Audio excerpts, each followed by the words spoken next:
Hello, welcome to English for Everyone, where we practice real-life American English.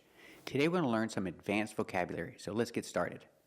Today we're learning the difference between these two words, eavesdrop and overhear. They're both very similar, but they are different. First, let's talk about eavesdrop. If you look in the dictionary, it says you have to pronounce the V sound, eavesdrop. But when you hear people talk, people pronounce it both ways, with the V and without the V sound. So you can say eavesdrop or eavesdrop. People say both. So if you struggle with that V sound, you don't really have to worry about it with this word. And what does it mean? It means to try to hear someone else's conversation. You're making an effort to do this. It's not on accident. You're doing it on purpose. You're trying to listen to somebody else's conversation. You're trying to listen to somebody else talk when you're not in the conversation. And you're? Oh, just wandering the streets, eavesdropping on lovely young ladies. Authorities can now activate the microphone inside your phone, allowing them to eavesdrop on you and your conversations. Hey, can you eavesdrop on somebody else's life?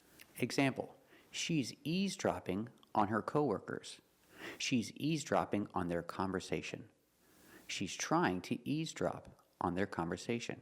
She's making an effort. She's doing it on purpose. So I use the word eavesdrop.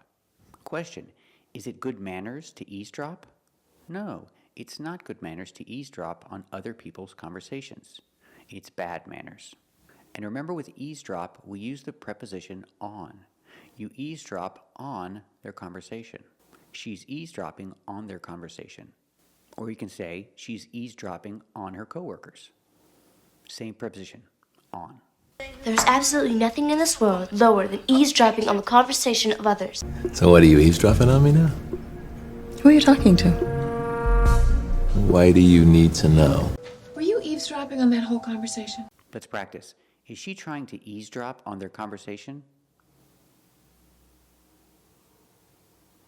That's right. She's trying to eavesdrop on their conversation. Let's practice. Is she eavesdropping on her coworkers? That's right. She's eavesdropping on her coworkers. Let's practice. Is it good manners to eavesdrop on other people?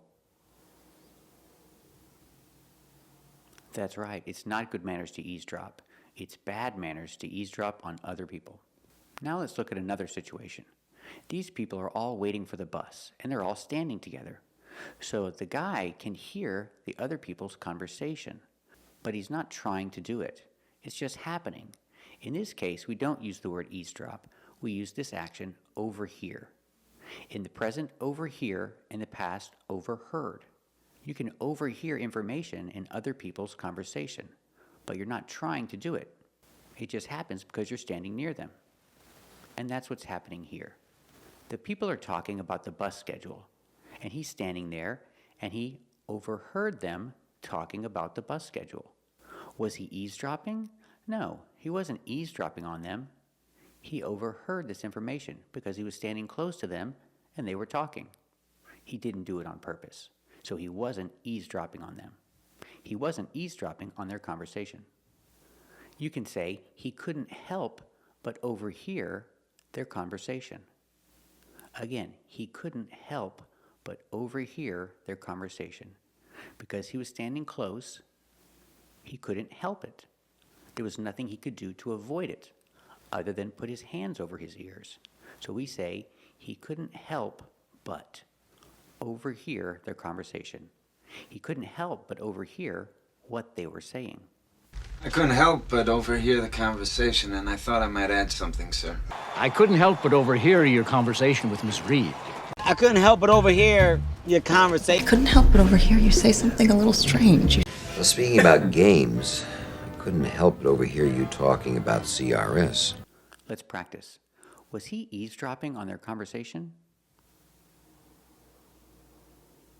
That's right. He wasn't eavesdropping on their conversation. Could he help but overhear what they were saying? That's right. He couldn't help but overhear what they were saying. And what did he overhear? Did he overhear them talking about the bus schedule? That's right, he overheard them talking about the bus schedule. Now let's learn how to use these two words in a real-life conversation. The example, you're waiting in line and you hear people talking about your high school. They went to the same high school that you went to. So you want to talk to these people, but you have to interrupt them first. So you start the conversation, I'm sorry to bother you.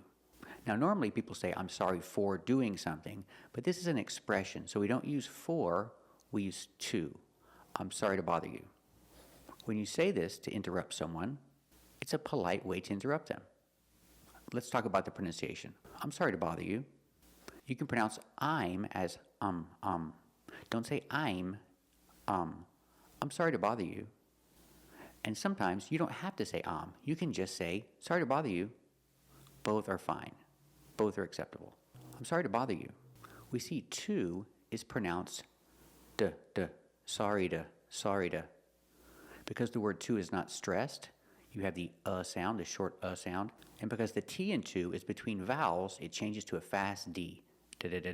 Sorry to. I'm sorry to bother you. I'm sorry to bother you. Mrs. Costello, I'm sorry to bother you this late, but this is Mr. Goldberg in accounting. I'm sorry to bother you at work, Doctor. How do you do? I'm sorry to bother you like this. Hi. I'm sorry to bother you before the hearing. Let's practice. You say it. Very good. I'm sorry to bother you. Then you continue the conversation. I promise I wasn't trying to eavesdrop. I'm sorry. I wasn't trying to eavesdrop. But I overheard you say you went to Union High. Practice all together. I promise I wasn't trying to eavesdrop, but I overheard you say you went to Union High.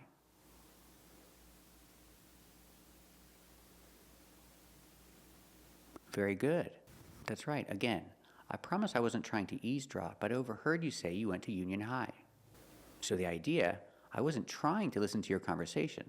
I use eavesdrop. I wasn't trying to eavesdrop. But I couldn't help but overhear. I didn't do it on purpose. I just heard it because I'm standing near you. I couldn't help but overhear that you went to Union High. Let's practice. Now you say it.